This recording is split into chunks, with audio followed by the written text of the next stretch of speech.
Hi అండి. ఈ వచ్చే వర్షాకాలంలో ఈ ఆలు రోస్ట్ వేసుకుని వేడి వేడి అన్నంలో తిని చూడండి. అబ్బా! ఎంత మృదుమధురంగా ఎంత బావుందనుకున్నారు. ఈ కూర చాలా బావుంది ఫ్రెండ్స్. చూడండి, చూస్తుంటే చాలా బావుంది గదా! అదే దీని పేరు ఆలు రోస్ట్.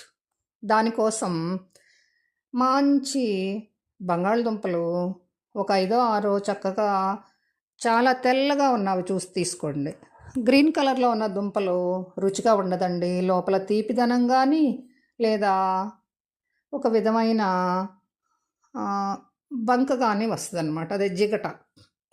అలా లేకుండా ఉన్న చాలా మంచి సెలెక్టివ్ పీసెస్ అనమాట. ఇలా పూర్తిగా వైట్‌గా ఉండాలి. ఎక్కడన్నా గుంట, బుడిపెల ఉన్న ఆ ఉన్న చిన్న తోలు కూడా అనమాట. అలా చిన్న తీసేసి పీలర్‌తో చక్కగా మనకు కావాల్సిన సైజులో ముక్కలు కట్ చేసి పెట్టుకోవాలండి. కావాల్సిన సైజ్ అంటే సన్న సన్న ముక్కలైతే దీనికి పనికిరావు. అది కూడా చాలా బావుండాలి. ముక్కలు కట్ చేసుకునే విధానం కూడా బావుండాలండి. ఇదిగోండి, ఎక్కడ కూడా కొంచెం కూడా పీల్ లేకుండా అలా కట్ చేసేసేయండి చక్కగా.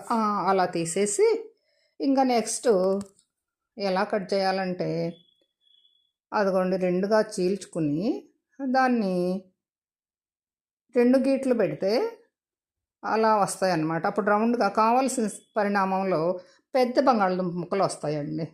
ఆ ముక్కలన్నీ చక్కగా చన్నీళ్ళల్లో వేసి ఉంచుకోండి. అంటే కూల్ వాటర్ అయినా పర్లేదు, చల్లటి నీళ్ళైనా పర్లేదు. మన దుంపలు ఎలాగో ఫ్రిడ్జ్‌లో నుండే తీస్తాం గదా! అదే ఫ్రిడ్జ్‌లో నుండి తీయని పక్షంలో కూల్ వాటర్ దగ్గర పెట్టేసుకోండి. ఈ ముక్కలన్నీ ఆ కూల్ వాటర్‌లో వేసేయండి.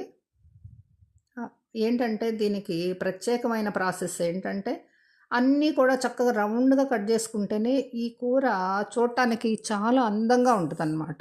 చూడండి, అలా రౌండ్‌గా ఆ సైజులో ఉండాలి ముక్కలు. ఇప్పుడు ఈ కూల్ వాటర్‌లో వేసి అవి శుభ్రంగా కడిగేసుకుని, ఇప్పుడు పొయ్యి మీద నీళ్ళు పెట్టాలండి. ఆ నీళ్ళల్లో ఈ ముక్కలన్నీ వేసి, మరి ఒక్కసారే పోసినా పర్లేదు, కొంచెం కొంచెం వేసినా పర్లేదు. చక్కగా అన్నీ వేసుకుని కాస్త పసుపు, ఉప్పు వేసుకోవాలి. అన్నీ ఒకసారి వేయడమే సులభం గదా! మరి ఒకసారి గరిటెతో అలా తిప్పేసి, ఇంకా పసుపు వేయలేదుగా, వేయకుండానే పసుపు వేయాలని చెప్తున్నాను నేను. మరి కొంచెం పసుపేంటి ఇంత ఆలస్యం చేసేస్తున్నాననుకున్నారా?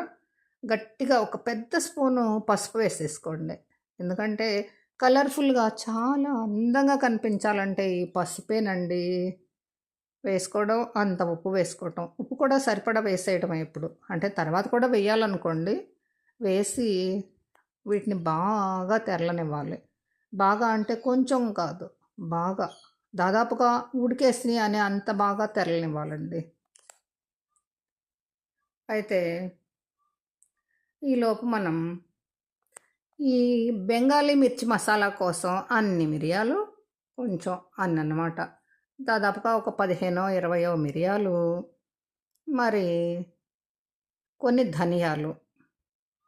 అవి దాదాపుగా ఒక 2 పెద్ద స్పూన్ల ధనియాలు, మరి కొన్ని ఎండుమిర్చి.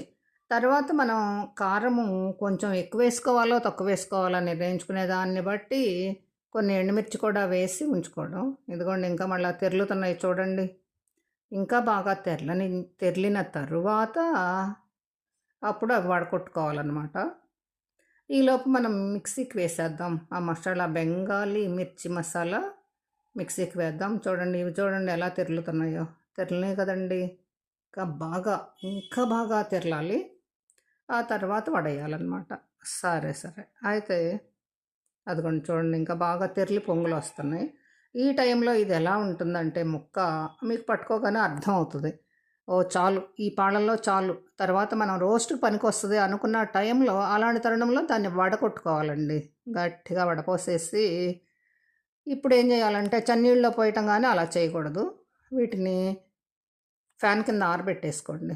ఇంకిప్పుడు గట్టి నాన్ స్టిక్ పాన్ గానీ, లేదా గట్టి ఐరన్ తవా గానీ తీసుకొని పొయ్యి మీద వేడవ్వనివ్వండి. ఈలోపు మన మసాలా ఉంది చూసారా? ఎండుమిర్చి, ధనియాలు వేసుకుంటే ఈ మసాలా బాగా సూపర్ పవర్‌గా బెంగాలీ మిర్చి మసాలా రెడీ. చూడండి ఎలా అయిందో. ఈ మిర్చి మసాలా తీసి ప్రక్కన పెట్టుకుని అసలు ఇదేనండి హైలైట్ పవరు. ఇంకా ఇప్పుడు ఈ నాన్ స్టిక్ పాన్‌లో నూనె కొంచెం పడాలి.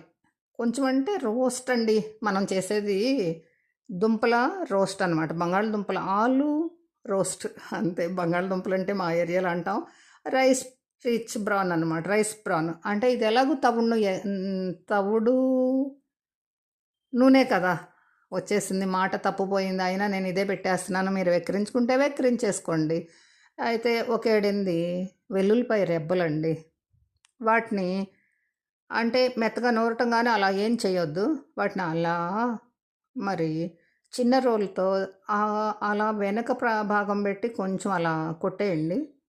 కొట్టి వాటిని అలా ఆ పీచుతో సహా అనమాట. పైనున్న రెక్కుతో సహా వేసి వేపండి. అబ్బబ్బబ్బో! దీనిలో నుండి వచ్చే అరోమా ఇంకా వెల్ డన్ అనమాట. ఇంకా మీకు కావాల్సినంత కరివేపాకు, మీరు తినదగినంత, మీకు ఇష్టమైనంత కరివేపాకు పడేసేయండి. ఇంకా అది ఇది బాగా వేగిన తర్వాత ఇప్పుడు నేను కరివేపాకు అయితే కెమెరా మీద పడుతుందని కొంచెం దూరంగా తీసివేశాను. అదిగోండి చూడండి. ఓకేనా? ఇంకా అయిన తర్వాత ఇప్పుడు ఈ మసాలా మాత్రం బాగా వేపేసేయాలి. ఎలా అంటే మనం ముక్కలు వేసిన తర్వాత అది ముక్కలు ఒళ్ళంతా పట్టేలా అనమాట. అదే బెంగాలీ మసాలా రహస్యం. ఇంకా ఈ ముక్కలు చూడండి దీనిలో వేయడం చక్కగా వేపుకోవాలండి. కరివేపాకు కూడా వేసాం గదా! అయితే దీనిలో ఏంటంటే ఇంకోటి సోంపు ఉంటుంది గదా! మనం అరగడానికి తినే సోంపు. అది కూడా మసాలాతో పాటు వేసుకుంటే ఇంకా బావుంటుందంట. నేనైతే అది వేయలేదు. నా దగ్గర లేదులే.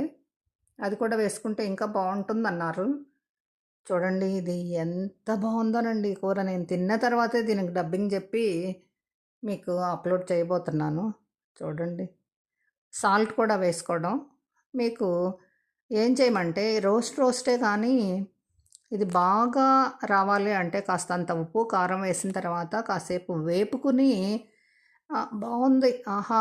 అనే అనే రుచిలోనే ఉందండి. నిజంగా. నేను ఉన్నంతసేపు ఇదే బావుందని జెప్తున్నానని మీరెవరు కోపం తెచ్చుకోవద్దు.